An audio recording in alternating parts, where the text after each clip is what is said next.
Okay, this is going to be a little foam roller demonstration. So the way I'm going to do it is I'm going to foam roll the entire one side of my lower body and my back as well.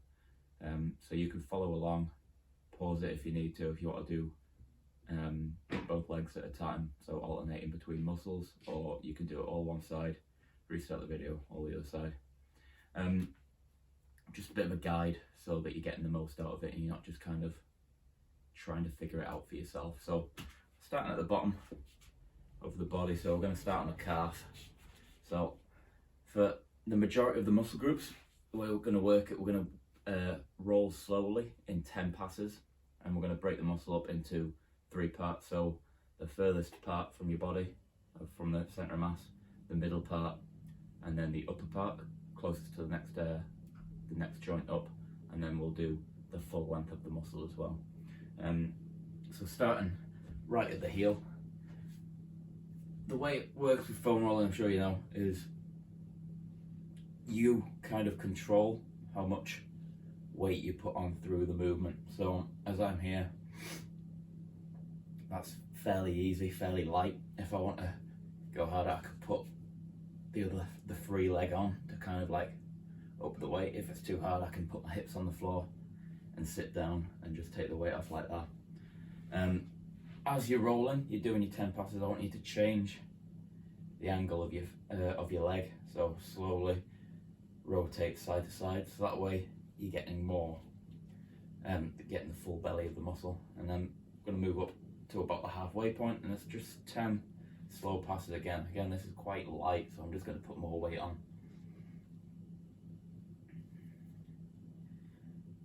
Once you've done your 10 here, up behind the knee joint, and again rotating from the inside to the outside of the muscle.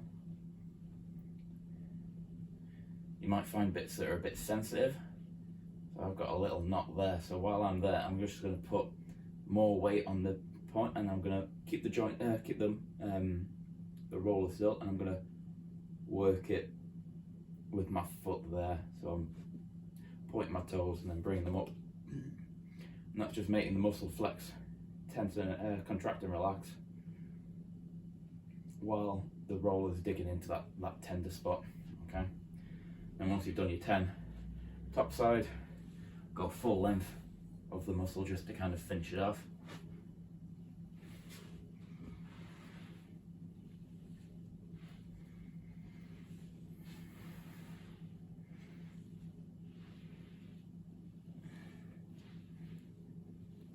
And then moving up to the hamstring.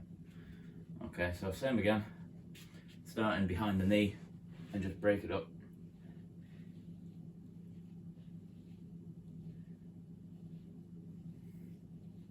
Some muscles might not be suitable to do 3 parts. It might just be better to do from behind the furthest joint from the body to about halfway, and then do the top half on the second block. And coming up the bottom, glute tie in with the hamstring. To put more weight on here, I'm just moving my body, so my centre of mass, and then I'm controlling the roller with my hand, which is the benefit of having one of these harder rollers with the hollow interior. And again, I found a little tight spot, so I'm just going to spend some time there. And then with the hamstring, so knee flexor, so I'm just moving the joint on that tender spot, and then I'm going to go back to it, and then I'm going the full length.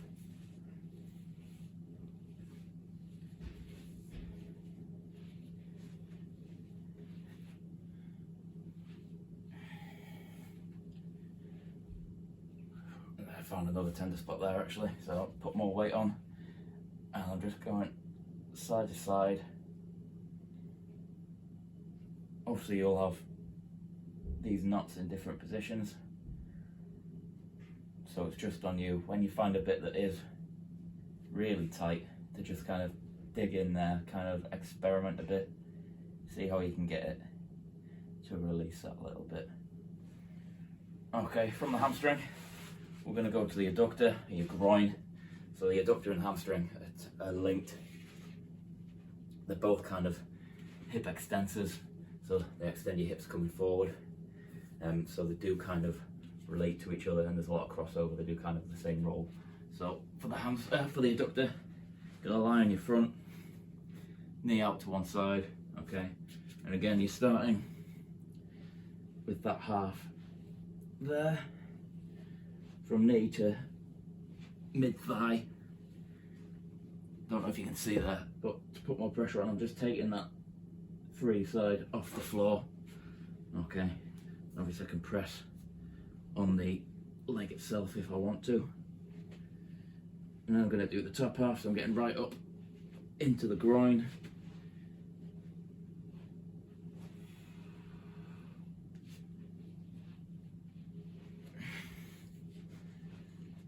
And again, if you find the tight spot for this one, extend and flex the leg, like so, and then we're going to do the full passes.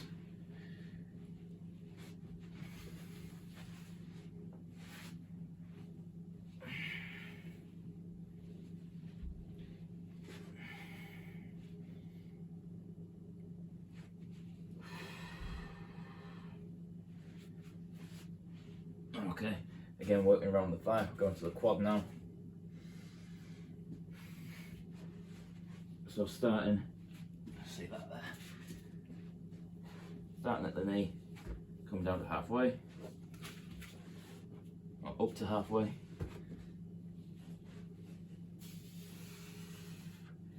Rotating the leg so you're getting the inner and outer quad.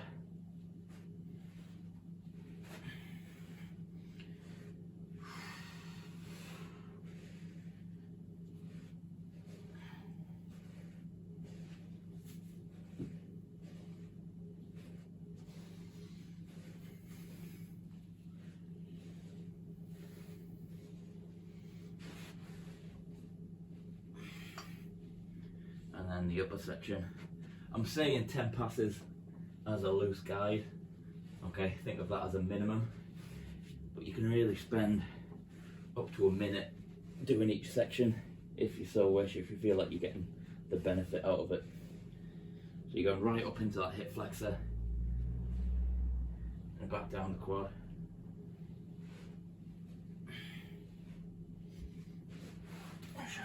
Change the angle.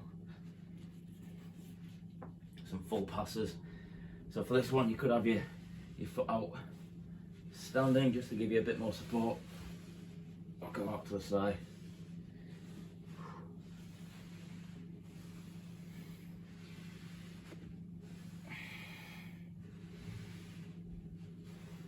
As you're finding the outer quad there, we're just going to do the IT band next. So that's the outside of your thigh, which is going to be horrible for those who haven't done it alike.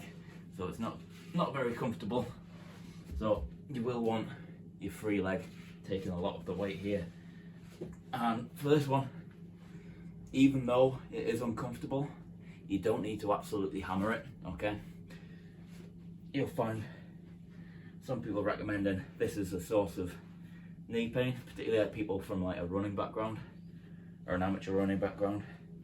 But because the IT band's a line of fascia, it's quite thick and it doesn't manipulate like muscle, you don't get as much benefit from foam rolling your IT band.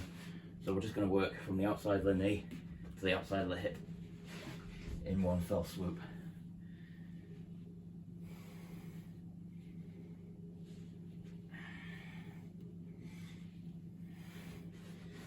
Like I said, not very pleasant at all.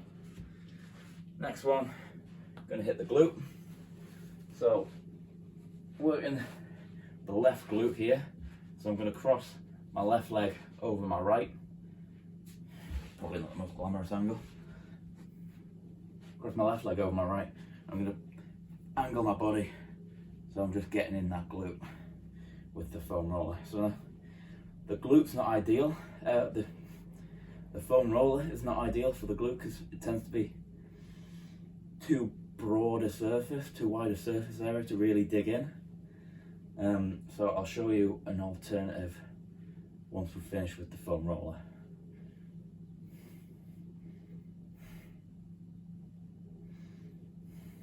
And again, I'm just changing the angle, so I can't really break up the glute into as many parts. So I'm just doing little rolls, putting my weight on, little rolls. Getting the inside and the outside, the upper and the lower.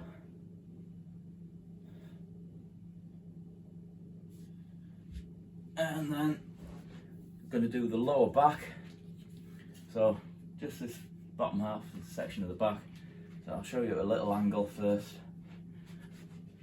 Probably cut my feet or my head off, but from there, you want to round, not round your back, but kind of bring your shoulders a bit forward.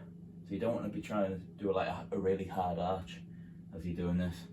And then lean back, and you're just gonna take your hips off the floor, use your legs for movement. Just slow and control. So you're trying to get the muscles of your back, so your spine erectors, rather than your actual spine itself. And if you can see there, I'm just rotating slightly, so I'm doing one at a time.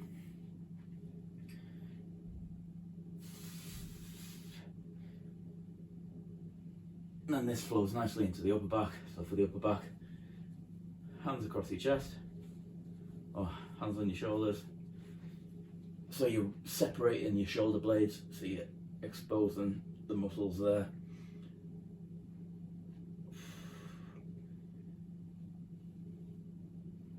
And it's a good opportunity to work on some thoracic extension, so you can be with the roller there and just flare your ribs up. So you're almost bending over. You might get some spine cracks in a good way. It's just releasing air bubbles, so it's nothing really to worry about. Like I say, I'm putting my elbows up at the ceiling to expose a little bit. I'm finding a tender spot, and I'm putting a little more pressure through. And then while we're up here, we may as well get the lats. So I'm just going to rotate further, get underneath my armpit into the side of the rib cage. And for this one, I'm using my hand to manipulate the roller. Just small movements.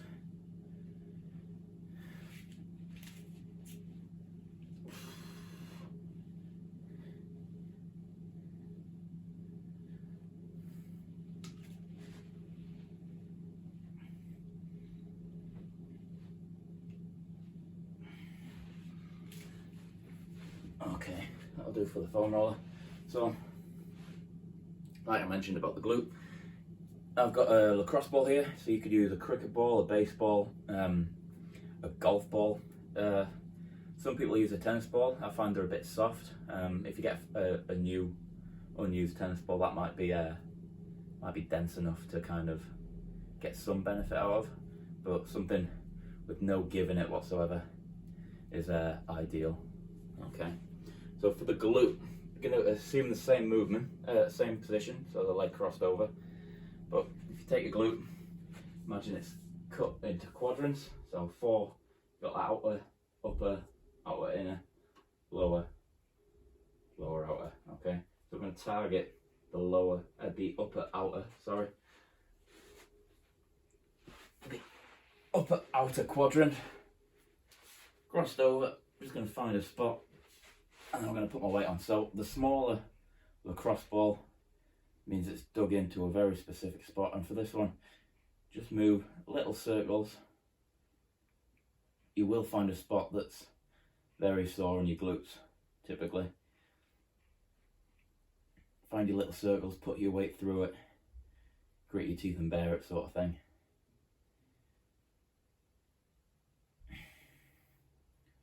Then explore different regions. So going to the lower part on the outer glute. Again, little circles, little lines, and I'm just finding the sore spots and kind of zeroing in on them. So I'm always passing through. You can spend up to a minute, minute and a half per glute per time through.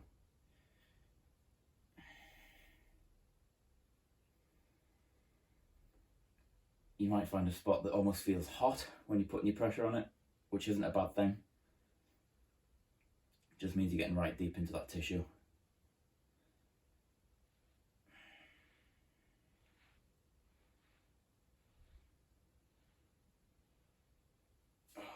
Okay, and then a couple of bonus ones. So obviously your lower body is the most important for footballers.